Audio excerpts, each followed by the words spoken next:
to call to the minister to take measures more hard than they did in the past. ევროკომისიას უკვე მზად აქვს ქართული ოცნების წარმომადგენლების და მოსამართლეების 15 კაციანი სია, რომლისთვისაც სანქციების დაწესებაზე საგარეო საქმეთა მინისტრებმა უნდა იმსჯელონ. ამის შესახებ ჟურნალისტებს ევროკავშირის საგარეო ქმედების სამსახურის ოფიციალურმა პირებმა არაფორმალურ შეხვედრაზე უთხრეს. საქართველოს საკითხის განხილვა ბრიუსელში სამშაბათს არის დაგეგმილი. ევროსკოპი წერს, რომ ბიძინა ივანიშვილის თანაპარტიელებისთვის სანქციების დაწესების შეთანხმება ჯერ არ არის, თუმცა არსებობს სია, რომლის მხარდაჭერასაც საგარეო საკითხებში ევროკავშირის უმაღლესი კომისარი მინისტრებს მოსთხოვს. Hungary is the best advocate. უნგრეთი საქართველოს დემოკრატიული უკუსლის საუკეთესო ადვოკატია. ამ მომენტისთვის წინააღმდეგობა გადალახულია, მაგრამ არ ვიცით რა მოხდება მინისტრების შემდეგ შეხვედრაზე.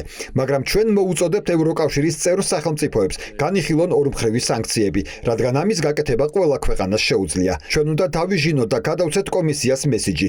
ასე ხდებოდა ისრაელის შემთხვევაშიც. ჩვენ ისრაელთან ასოცირების შეთანხმების გადახედვას ვითხოვდით. ჩვენ ამას დაჟინებით ვაკეთებდით მიუხედავად იმისა, რომ ევროპარლამენტი ამ საკითხში ერთიანი არ იყო. საქართველოს შემთხვევაში კი ერთიანები ვართ. საბოლოოდ კომისიამ დაიწყო ისრაელთან ასოცირების შეთანხმების გადახედვა. შეთანხმების სავარაუდო დარღვევის ფაქტებთან დაკავშირებით. მოლაპარაკების მაგიდაზე სანქციები და უვიზო რეჟიმის შესაძლო შეჩერების საკითხი დევს. ევროკავშირის სამიზნე ივანიშვილი, ივანიშვილის პრემიერი, მინისტრები, რეჟიმის მსახური, მოსამართლეები და რეპრესიების ხელშემწყობი მაღალჩინოსნები იქნებიან. ყველა, ვინც ევროპარლამენტის რეზოლუციაში მოხვდა. 27 ქვეყნის პირველი დიპლომატი დახურულ კარს მიღმა იმსჯელებენ და გადაწყვეტილებას მიიღებენ.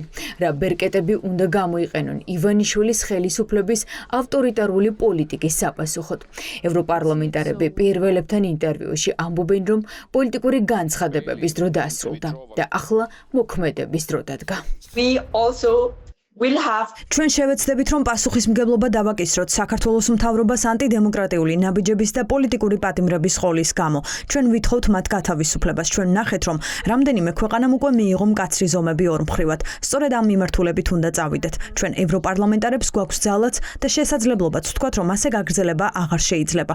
ამ რეზოლუციის დამტკიცებით ჩვენ ნიშანი მივეცით ჩვენს წევრ სახელმწიფოებს, რომ რაღაც უნდა გავაკეთოთ. ქართული ოცნება კი მიზან მიმართულად თავად ბლოკავს ევროკავშირში გაწევრიანების process. Georgian dream is blocking Georgia to become a part of the EU. საგარეო საქმეთა მინისტრების დღის წესრიგში საქართველოს მეორე საკითხად ჩასვეს, რაც ქვეყანაში შექმნილი ვითარების სიმძიმეს ხაზს უსვამს. ეს ნიშნავს იმას, რომ მინისტრები საქართველოზე დისკუსიას დიდ დროს დაუთმობენ, რაც ზრდის გადაწყვეტილების მიღების შანსებს. ირკვევა, რომ ევროპელი მინისტრები წამოჭრიან იმ საკითხებსაც, რომელიც ევროპარლამენტის რეზოლუციაში მოხვდა. ევროპარლამენტარებმა ბიძინა ივანიშვილის რეჟიმის დასანქცირება, უვიზო მიმოსვლის შეჩერება და ასოცირების შეთანხმების გადახედვა მოითხოვეს, რაც მინისტრების განხილვის მთავარი თემა გახდება.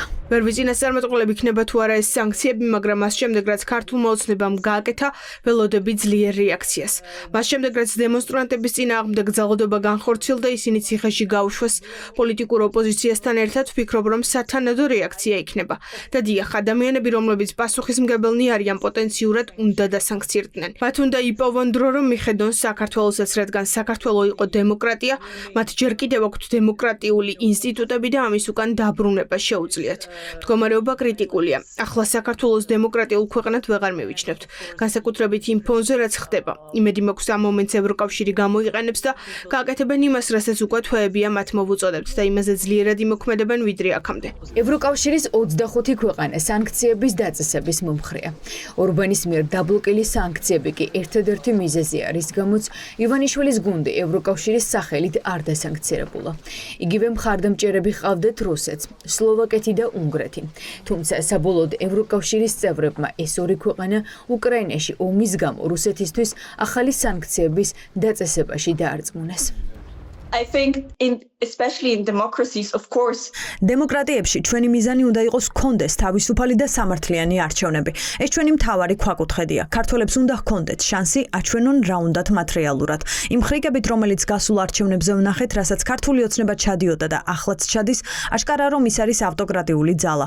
ამიტომ ჩვენ არ ვცნობთ ასეთ მთავრობას, რომელიც არ აძლევს ხალხს ხმის მიცემის უფლებას. ეს არადემოკრატიულია. აქედან გამომდინარე ჩვენ გვჭირდება ახალი არჩევნები. ისინი არ არიან დარწმუნებულები, რომ არჩევნების მოგების ძალა შესწევთ.